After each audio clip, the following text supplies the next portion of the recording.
Welcome back, everybody, to another episode of the Attract and Stand Out podcast. I'm your host, Darlene Hawley, and I am so thrilled to have one of my amazing friends, colleagues, mastermind sisters here with me today, Miss Heather Hall. She is a leadership coach who shows rising leaders that feel unseen and unheard. She teaches them how to own their strengths, trust their story, and live success on their own terms. During her 20 plus year in corporate, she learned to embrace her secret superpowers, speak up about what matters, and influence others without conforming to the extroverted model. Now she's on a mission to create workplaces where everyone feels like they are like their contribution matters. Welcome, Heather, to the show. Thanks, Darlene. So glad to be here. I am so thrilled to be here. And we are celebrating because Heather just wrote a book, which I'm going to be so excited to talk to you guys about today. If you're on YouTube with us, we're holding it in our hands right now. If you are listening by podcast, don't worry. The links for the book are going to be in the show notes, and you definitely want to check it out. We will dive into that in a little bit. But Heather, before we dive too far in, how are you? I'm doing great. Awesome. Beginning of summer. It's a good summer so far. How about you?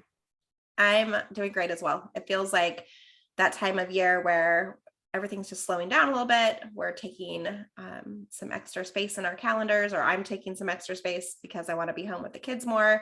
We're recording this episode early June, and you guys are not listening to this until I think like September. But yeah, I'm just excited to have you here. I'm excited to hear your story a little bit. I know quite a bit about you, but I want the audience to know about you. And I'm sure there's some stuff that we'll uncover today that I'm going to be like, Heather, how did I not know this? Well, you've only known me a year, so, there's more to grow. We'll take our time to get to know each other. Yeah. But Heather, give us a little bit of backstory. Tell us, like, how did you come on this journey where you're doing the work that you're doing today and you're supporting introverts with really standing out and using their voice and figuring out how to like jump in. I almost want to say like jump into the conversation. So for me, like I knew I was an introvert really early on in my career, and I was okay with that. I was in academe. I had trained as a scientist. Being an introvert was not unusual. And then I moved across country and I started in a corporate environment and began to realize being an introvert is unusual. And so this journey of not just finding my own voice and my own strength, but being able to help others use their voice and embrace their strengths, it really built over my corporate career. There was a long period where I recognized I wasn't quite in the right place, but I wasn't ready to jump into another corporation and experience similar things. I needed to develop myself. And so I focused on that personal and professional development, and then had the opportunity to really recognize what are the skills, what are the strengths that I bring to teams, and then figure out how do I want to use those. Yeah. So how long would you say when did you recognize that like about introverts and extroverts and those things? Was that something that you knew about prior to corporate, or did you not really name it until later on? Recognizing that I was an introvert, that was very early on in my career. But recognizing what that meant in a corporate world, that kind of hit me as I was starting my leadership journey and realizing I'm being dismissed, I'm being overlooked, I'm being held back, and trying to figure out what was going on here, what was making this problem, Yeah. And then recognizing that, all of these people I'm working with, which were predominantly men, it's not just a male-female thing, it's they're social, they're not at all shy, some of them are gregarious, some of them are really hard-hitting, and then there's this expectation, especially among people that are leaders, that you're supposed to be bold and brass and just get out there and do things. And that wasn't me. I did things behind the scenes. I did lots of great stuff, but I did it behind the scenes. And I had to figure out how to make that visible to them so they could appreciate it. So good. Because I think that's something that when I think back, especially to my retail management career, like that was a piece of the puzzle that I didn't quite understand, because there was a few female managers inside like my district, but I was usually every store that I was a part of, I was the only female manager that was there. And there was definitely like the sales team and the general manager were all like sales guys. Like they were very, like you were saying, like they were brass, they were confident, they were smoozers, as I like to call them. Like they could talk, they could sell anybody anything. Like what's the saying? Like they could sell ice to Eskimos. Right. And I saw that a lot. And I'm an ambivert, so I can be very extroverted. I actually enjoy social settings. I call myself a social butterfly. Like I love to have conversations and to meet new people, but I also am very introverted. Like at the end of going to a networking event, like I cannot wait to get home and put my comfies on and like snuggle up on the couch, and I need some quiet time. And sometimes it's hard transitioning back into the house because, you know, I'm a mom, I'm a wife, and there's lots going on at home too. And I'm like, okay, mama just needs a minute. So finding that way to balance, you know, finding space for myself and slowing things down and having place to like decompress, I guess is the right way to say it. Absolutely. But then also loving like that other piece of going out. So I can kind of relate to both sides of like, I can be the extrovert, but I also really want that space. And sometimes I don't want to speak up. Sometimes I've found myself, you know, sitting on the outskirts of the conversation because I'm just like, you know, where does my voice fit in here? Are they going to even listen because their personalities are very big? Like, are they even going to be willing to listen? And I had to like learn myself in retail management, like how to, you know, I think in your book, you talked about sitting at the table and not sitting at the back and like, you know, along the wall in the meeting room, but like really positioning yourself so that people see you, they know you're there, and they know that you have something brilliant to say, and putting it, you know, into the conversation can be hard sometimes, especially as an introvert, when you're kind of like, I really wanted to sit in the corner though. Yeah, but even just taking that step of sitting at the table, internally, it makes you feel like, what am I going to say? So you're always going to be prepared. That's what introverts do. But it makes you think about, what am I going to bring to this meeting? Or how am I going to make sure that my voice is heard in this setting? You know, recognizing that it's easy to sit in the back row. You got to raise your hand. You got to speak up a little bit more when you actually step up to the front row. But that's where you get seen and recognized, so that you can be rewarded for your contribution. Yeah. One of the things that I like to do when I go to conferences, because I can be introvert, like in like the social part, like when there's networking happening, that part isn't as scary to me, but sometimes like stepping up to a microphone and like asking a question or doing something in front of the whole entire room feels a little bit more like my introvertedness comes out in those moments. And I've found for myself that I have to push myself to go up to the microphone and just ask a question, engage with people, because for me, that gives me the ability to like, everybody gets to see who I am. They hear my voice, they start the conversation, or they hear me start a conversation. Then later it's easier for me to have even more conversations with other people from there. Yeah. So that's been like one of my secret tips that I feel like I use, and I tell my clients too. I'm like, all right, so here's the tip. You're going to a conference. Like anytime the speaker says like, you know, who has a question, like go up and ask a question and say, you know, hey, my name's Darlene Hawley and I'm a personal branding and business coach and I support, like go through your summary hook and share a little bit about yourself, so that later people are like, oh, I know you spoke up earlier and I heard a little bit about who you are and what you do. And that has worked really well for my introverted clients, especially too, because they don't want to do the social butterflying, but then people come to them afterwards. Yeah, that's like the moth to the flame, right? You're saying, here's my light. I've got light to share. And later they're coming and finding you and finding out more about you and connecting with you. That's awesome. Yeah. So that's one of my secret tips. It's tip number 21 for the new Step Up and Stand Out book by Heather Hall. Yeah. Yeah, I love that you mentioned. Oh, sorry. Go ahead. I was just going to say, I love that you mentioned ambiverts too, because a lot of people don't know that term. And when you talk about introverts and extroverts, I always say, you know, it's 30 to 50% of the population are introverts. And the reason is because it depends on how you look at it. Are you including the ambiverts? Because they're about 30% of the population too, right? The folks that are much more comfortable moving between the two sides of that equation. Yeah, it's definitely something I talk about a lot, because once I learned that's what I am, I've started using that word, but I don't actually hear it from very many people too often. They usually say, oh, I'm an extrovert, or, oh, I'm an introvert. But then, I'm like, where do I fit in? Because I kind of feel like when I look at the definition of an extrovert and then I look at the definition of an introvert, I'm like, well, I'm kind of both. I'm like, it's almost like the birthday astrology signs. I call myself a Cano because I'm a Cancer, by one day it turns to Leo. And when I look at some of the personality stuff, I'm like, I'm a Cano. I'm kind of in the middle somewhere in there. I'm like, I see a little bit of this over here in me as well. So it's hard sometimes to identify. And there's also that piece too, like, why do we have to put ourselves in a box? Like, yeah, we're an introvert or extroverted, but there's also moments where I would imagine, even as an introvert, where you get that fire in your belly and you're just like, I'm not sitting back right now. I'm speaking up. I'm using my voice and I'm going to say what I have to say. And then all of a sudden you're like, whoa, who was that? You're like, I found a little bit of extrovertedness in there. And it's interesting too, because, you know, especially in a corporate setting, I worked with some of the same people for years and years and years. We had an exercise we were doing, going around the table telling stories. And I had a hard time speaking up. And I asked, can you come back to me? Because I'm trying to think about, what do I want to share, you know? And after I shared my story, I was asked, why was that so hard for you? And I said, because I'm an introvert, which surprised them. They'd known me for so long and they'd known me in this really comfortable space, but they didn't see me when I was out meeting clients, meeting new people, or meeting new colleagues, you know.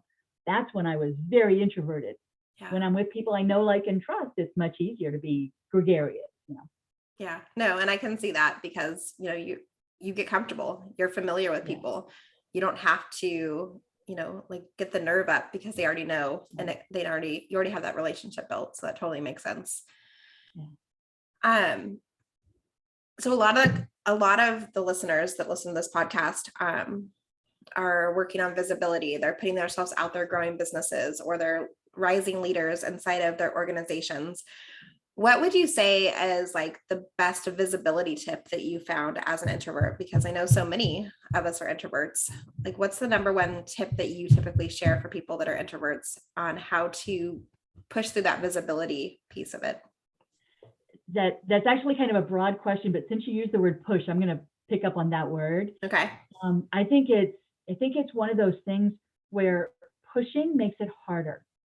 And I'm going to go to the phrase inner critic, because this kind of work is the same thing. If you're fighting your inner critic, if you're saying, I'm just going to knock down that fear, or I'm going to knock down that voice, that's going to make it harder. It's easier if you embrace it. So for me, I did a lot of work on visibility and vulnerability, recognizing that this is getting in my way and figuring out the ways that it's getting in my way. And there's still times where I'll come back to a coach and I'll say, okay, I got this thing coming up and I'm already feeling vulnerable about it. Let's talk about this, and recognize what that vulnerability is doing every time I'm trying to be visible, is really trying to protect me. And finding out, embracing that part of me that's trying to protect me is really important. So the visibility is crucial. You're not going to be able to be seen and recognized and make the kind of impact you want on the world without being visible at some level. So you got to kind of embrace that vulnerability and move forward with that. Such good advice. I love, like, embrace the vulnerability, because so much goodness comes when we're being vulnerable. I know, like, the stories that we share, the pieces of ourselves that we let other people experience as who we are, is part of that process. Like, it's part of what calls people in and really gets them to say, ooh, I want to pay more attention to what you're saying or what you're doing. So absolutely. I can see how that would be powerful. Yeah. What would you say has been, like, one of the challenges as an introvert with growing a business and putting yourself out there for you? Like, let's bring it to Heather for a second. So kind of ironically, I started off in academia. I went to the corporate world. The idea of becoming an entrepreneur, I really had to do a lot of thinking about that and figuring out how I was going to embrace that, because it holds a lot of risk.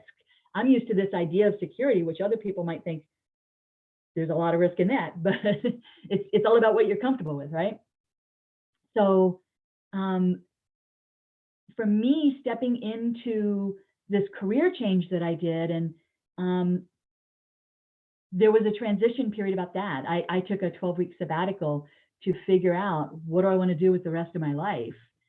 And as I kept getting that sense and that calling, and recognizing that I'm going to go be an entrepreneur, I had to recognize that I'm going to have to put myself out there to build the business. I can't just assume I'm going to hang my shingle and people are going to come. Doesn't work that way, apparently. It doesn't. I'm so surprised by that too. Right? So what I I'm going to say that I kind of tripped over this. When I was training to be a coach and training to be a spiritual director, because I trained both at the same time, it was eye-opening to me that I could run the business online, that I could connect with people through the phone and through Zoom and have blogs and social media and all this stuff. And I'm like, oh, I can hide behind all of that. You see the flaw in that theory. You can't hide behind all of that. You really got to get out there. And, for me, that meant things like learning to do videos, learning to actually film a video of myself talking and put it out in the world, learning to get up on a stage and give a speech, learning to step into those situations, whether they're virtual or in real life, where I am accessible to people. And as you use the word vulnerability, they can connect with me through that vulnerability. So that was a huge transition. Yeah. What's your favorite way to be visible then? What's your go-to way when you're marketing or putting yourself out there? My go-to way is writing. Yeah, I'm definitely a writer. I always process my thoughts through writing. Part of why I did really well in school is because I would write everything. Like I would take notes in class, I'd go home and I'd rewrite them, That seems silly, but that's my way of processing and learning things, is to write them. In real life, I'm a huge scrapbooker. And part of that is processing the events of our lives through journaling about them, not just the photos, but telling stories on the page about what we've experienced or where we went or what we learned and why we were together, things like that. I love that you scrapbook. I'm going to take us off on a sidebar real fast because I love the idea of scrapbooks, and I have so many supplies for scrapbooking, but I never find the time to scrapbook. Like one of these days, I keep telling myself, I'm like, one day I'm going to have time. Yeah. A real surprise to me when I was first introduced to scrapbooking, to be honest, as a single person without any family, I had a really hard time recognizing how scrapbooking was going to fit into my life. I'm like, why do you spend all your time and energy doing this if you can't give these albums to your kids so that they can appreciate growing up, right? Yeah. For me, it actually helped me validate what was important to me. And I actually I did an album a year of stuff at work, because that process of viewing it through what is it going to go in the scrapbook helps you take pictures and tell stories about those things. And so I wanted to find the good things to tell stories about at work. It was a huge learning and, professional and personal development opportunity for me. So the finding the time, I was very surprised to find out it's something that I enjoyed doing with people. I always thought it would be something I do privately. I very rarely scrapbook alone. I usually journal alone, but I get together with people to do the actual scrapbooking. And as we're together, we're just sharing our lives and our stories. And, that connection is so important. Yeah. It makes me think of when I first got into scrapbooking.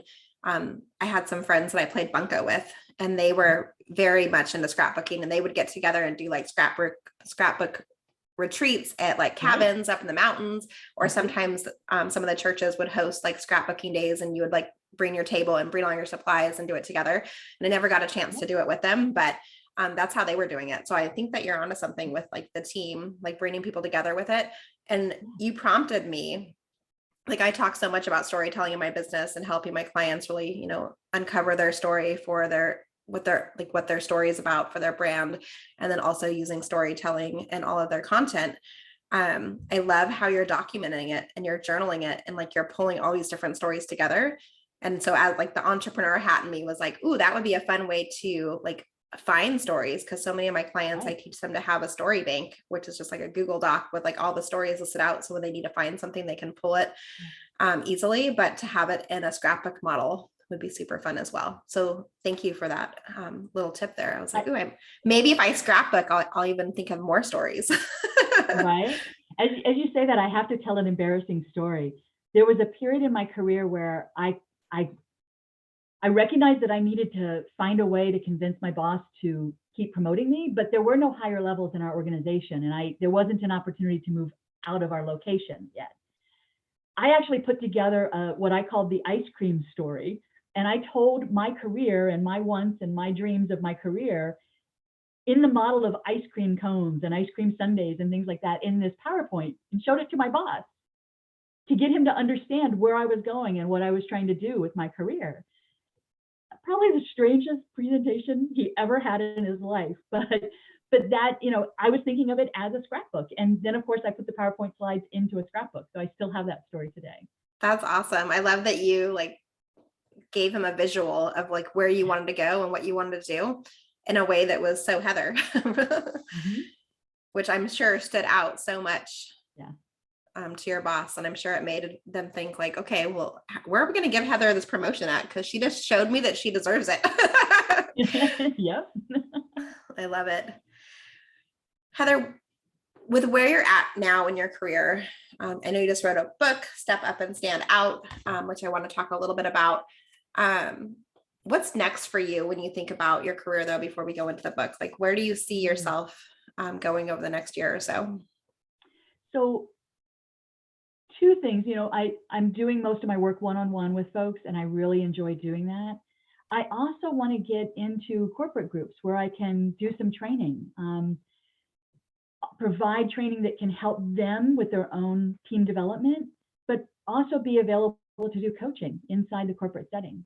I've done a little bit of that on a contract basis, but I'm looking forward to doing more. Yeah, I love that.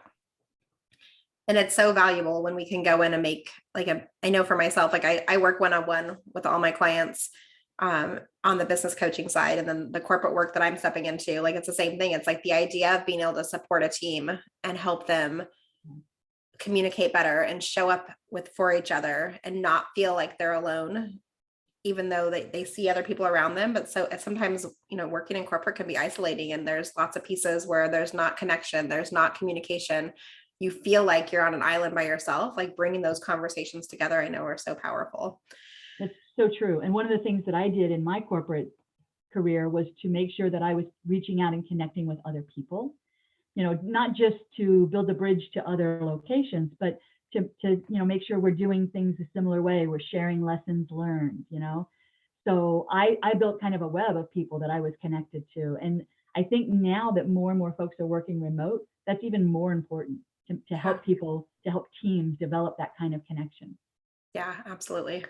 Yeah, there's so many people that are working from their home, and some are hybrid and some are, I was talking with a team a couple of weeks ago, and they were saying like, we've never met each other in person. Most of us have come into the organization and we're working remotely from home. And we were talking about ways to, have happy hours or fun calls that are just on Zoom, since they live in different states, where they can make it interactive and get to know each other versus, just showing up for a meeting, saying what we have to say and then hopping off, where they don't get a chance to actually, there's no water cooler conversation. Water cooler, right. And that's so important.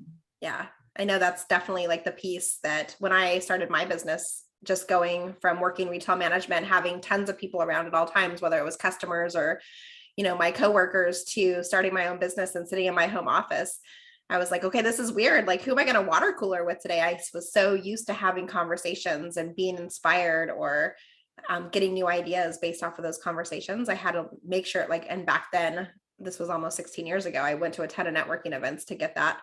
And then when I moved to California 8 years ago, I had to reinvent my business a little bit as well, because I moved here with a 6-month-old and a 3-year-old, and the boys were a little bit older, so it wasn't as hard. But moving to a brand new city where I didn't know anybody, and my husband was commuting an hour away, I'm like, I wasn't quite ready to start networking and going out and meeting people locally yet. I wanted to, figure out how to do my business online. And that's when I navigated to the online side and found like you can make amazing friends that you don't get to see and you just talk to in little Brady Bunch boxes. Yeah. So. Yeah.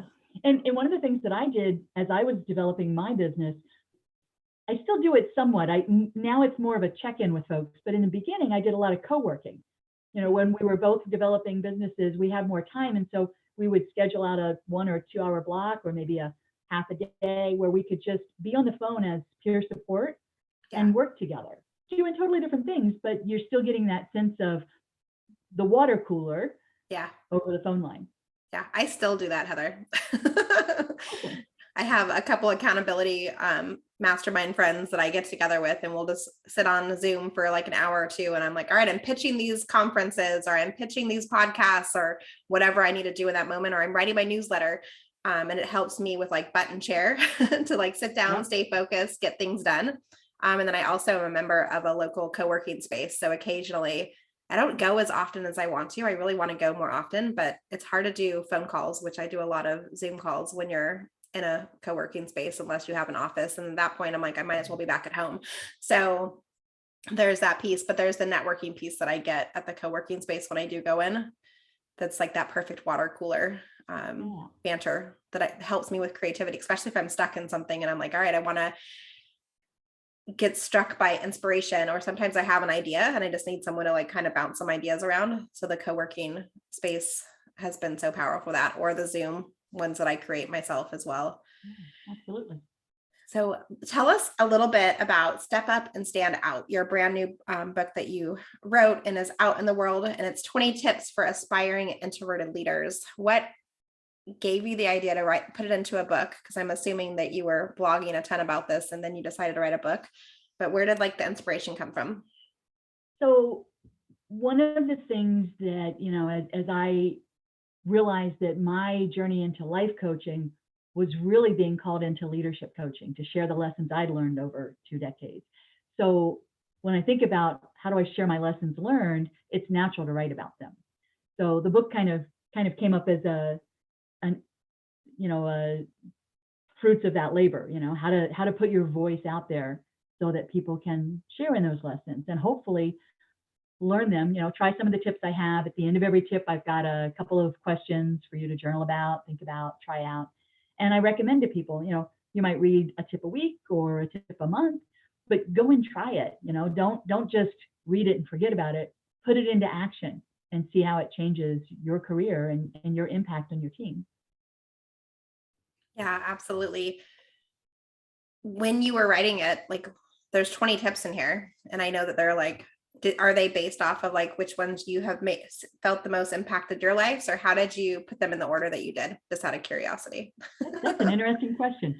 So before I sat down to write a book, I had started collecting my stories on index cards.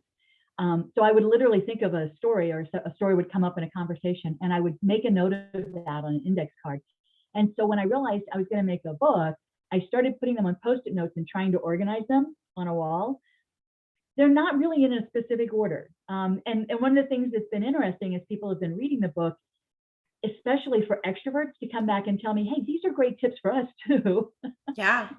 They're not specific to introverts, but I really wanted to help introverts because a lot of these things I didn't know early in my career. They're things that I learned 10, 15 years in. So organizing for the book had less to do with putting them in a specific order and more to do with making sure there was a tool, a way for people to put them into action. Yeah. And then 20 was just a good number. You're like 20 felt good. I think I had like 30 on the wall at one point, but as you start formulating the stories, you start seeing where this story connects to this tip and that tip, and oh, that's really one thing. So that's the process of writing and getting clear about your message. Yeah, absolutely. There was one of the chapters where you talked about for introverts for tooting their own horn. And you mentioned that that's something that typically we're a little nervous to do, or we don't feel it's appropriate. Like we don't, especially as introverts, like that introverted side of me could be like, yeah, I'm not going to share too much about myself or do that. But I know as an entrepreneur and as a business coach, like how important it is to make sure we have testimonials and we're speaking up and sharing like what successes we've had with our clients so that other people can see those pieces. And when we don't do that, we're disservicing ourselves in so many ways. What would you say is like, tell us a little bit about like, when you think about tooting your own horn and sharing more about yourself, like how has that played out for you? Or if you want to share even something from the book. Yeah. So it's just so hard for us to toot our own horn, but the key thing is, and it doesn't matter if you're in a corporate setting or an entrepreneur, the key thing is the person in front of you, whether they see you every day or once a week, once a month, once a year, they don't remember what you've done for them lately. That terrible cliche phrase, yeah, but what have you done for me lately? People just don't remember. And it's just human nature. They can't hold everything in their minds at once. So we're kind of doing them a favor by reminding them of what we did for them lately in a really gentle way, but, effective, something that's not too subtle that it would be missed, but something clear enough so that they can see, oh yeah, we did deliver on that project. We delivered on that assignment. We helped out. It's also a way for us to kind of bounce that into, remember I did this, I'm ready to do that. And so you just built the social proof that you did it, and now you're ready to go do the next big project. Yeah, I love that, because I think it's something that's so important for us to make sure we keep, like, I know for myself, even I have a file on my computer where, I think it's titled Love Notes. Like, it's like when clients have said, whether it's a testimonial or they just responded to something, and they were just really, heartwarming in that moment, telling me like what worked, what didn't work, how I impacted them, different things like that. And then making sure we share that with the world, making sure we're reading them sometime. Like, I know for myself, if I'm having a bad day, sometimes reading those things, I just need to remind myself and toot my own horn again, like by like stepping back into that place where I'm like, oh yeah, like this is why I'm doing this work and this is why I'm here doing it. But then making sure, it's on my website, making sure we're talking about it when we're on podcast interviews and different things like that. Like, that's when people start to understand, like, oh, like that's what Heather does. Like, that makes sense now because of that piece. So I love the reminder, especially for introverts. Like, don't be afraid to say like, hey, here's some really cool stuff I've done, and here's why I deserve a raise, or here's some really cool stuff I've done, and here's why you should work with me, and here's what my clients get. So I thought that was powerful, because I think so often we forget that it's okay. Like, and just because you said it one time doesn't mean everybody heard it. And we learn something new every day, right? So when we hear it a second time, we're like, oh, like we're at a different place right now. Like, that makes even more sense to where I'm going. Yeah. And extroverts it comes more easily to them. It's not that they're thinking of it as talking about themselves, but it's just easier for them to tap into their own experience and share that. Yeah. Introverts tend to think that's all private, that they're not supposed to broadcast their accomplishments. You need to broadcast your accomplishments. Yeah, absolutely. I love that.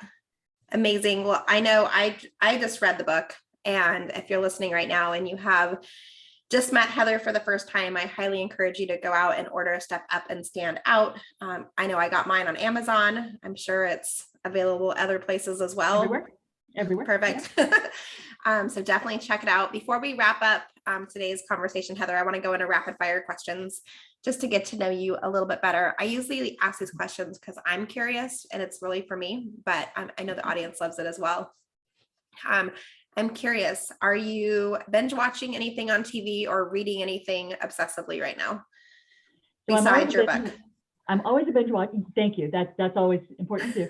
I'm always a binge watcher. Like, I don't really watch movies much. I want to dive into a series or a whole series, and like analyze the characters. And what I'm binging right now is Switched at Birth. It just came up on Amazon Prime, and I love it. It's I don't know if you know the story, but these two babies were switched at birth, and one of them ended up being deaf. And so you're really getting to see not just this really cool family story, but you're getting to see signing and people interacting with sign language, which is cool. I think I actually have watched that one. I think it's been around for a little bit. I think I watched it with my son years back, but yeah, it was good. I don't know if I watched all of them, but I remember watching like the first season, if nothing else. That was a good one. I forgot about that one. I ask these questions because then I'm like, ooh, I can add that to my list for when I decide I'm ready to binge. I don't get to binge watch like in like big chunks, but it's like one episode a night for like weeks or something like that. Like after everybody else in the house is asleep. That's my me time. Yeah. If I'm binge watching, I'm either reading something or watching something, usually at night, like after everybody else has gone to bed. And then what's your favorite way to like reset and reflect and recharge? Like when Heather just needs to take a moment, where do you like to go? What do you like to do? So it's funny in the evolution of my understanding of this, because I didn't do this well during my corporate career. And now that I'm on my own and I manage my calendar a lot better, I'm able to just go out and take a walk, just see the horizon, focus on something besides yourself, your problem, listen to the birds sing, watch the trees wave, see the flowers bloom. Yeah. I love that. Yeah. Just getting outside sometimes, right? Yeah. Even 5 or 10 minutes is great. Yeah, absolutely. And who would you say has made the biggest impact on your life? If you could name like one person in your life, or one influencer, who would you say and why? That is a tough question. And I say that because I will add, I'm glad you didn't ask me my favorite TV show or my favorite book, because I don't have like one favorite. I have lots of favorites, right? Yeah. So it's hard to say one favorite, but I think I'm going to say it this way. I have had several people, and I talk in the book about your personal board of directors. Yeah. I have had several people in my life that I have adopted as my personal mentors. It's not a formal relationship. They may not know about that, but they're people who personally or professionally stood out in my mind as being great role models. And sometimes I just pick up the phone and say, hey, what would you do in this situation? Or sometimes I just think about them and how they've interacted and imagine what they would do in that situation. So a general answer to that one. That's all right. You kind of skirted around it, but I'll let you, because I can totally relate to that piece as well. Like, I've got just really great family friends that have been like amazing role models for me, or people that if I know I need solid advice, I know I can go to those people. And then I also have like Brene Brown on my shelf, who she doesn't know that I'm her biggest, she's my, or Right. I'm her best client. Cause if I am stuck, I will listen to a podcast episode of hers. I will pull up one of her books, which I know you're a Brene fan as well. So Yep. one of these days, hey, Brene, we just want to be on your podcast. We're just saying. So when you hear this, like, we'll put that out in the universe. We're here for it. And then so often I'll say something and people say, that's a wise thing. And I'm like, that's a Brene Brown thing. Yeah. Like, I got that from someone wise. And this is my version of it. If I could buy you a plane ticket and send you anywhere in the world today, where would you go and why? Well, it's been a few years since I've been back to Alaska. I lived there for 22 years and I miss my friends there. So that might be my first choice. But if it's a dream location, I would say Australia. I've always wanted to see Australia. Yes, that's on my bucket list too. I'm like, I want to see the kangaroos and the koala bears. And I even have my Siri on my phone as an Australian voice. And hopefully it doesn't turn on now that I said that name out loud. But yeah, Australia is always a place that feels like I need to go visit. I think it'll be just like California. All right. And my last question for you, what does attract and stand out mean to you? So when you ask that question, I think back to when I was first getting certified as a coach and figuring out how to do this online business marketing.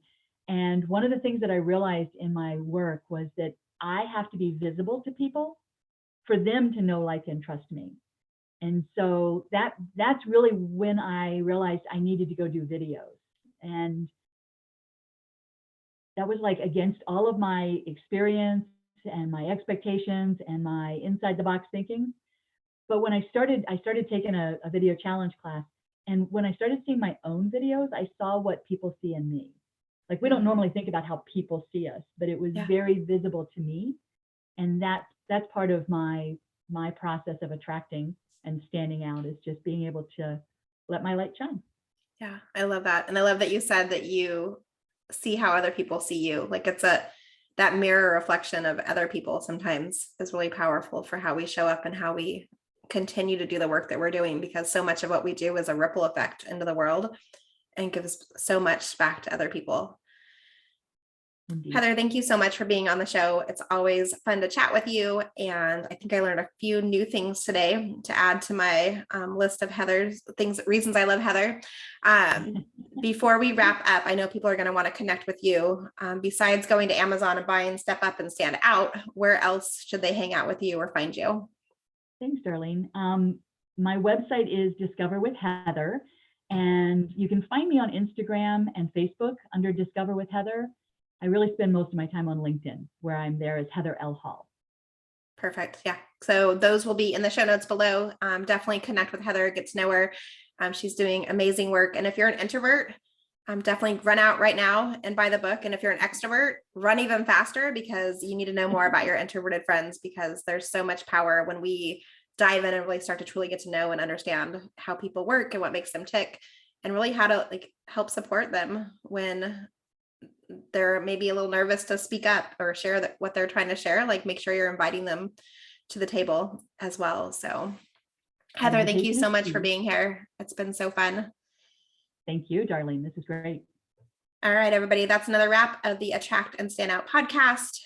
Remember, I believe in you. You're allowed to stand out. You're allowed to shine. You're allowed to be you. We'll see you next week. Bye, everyone.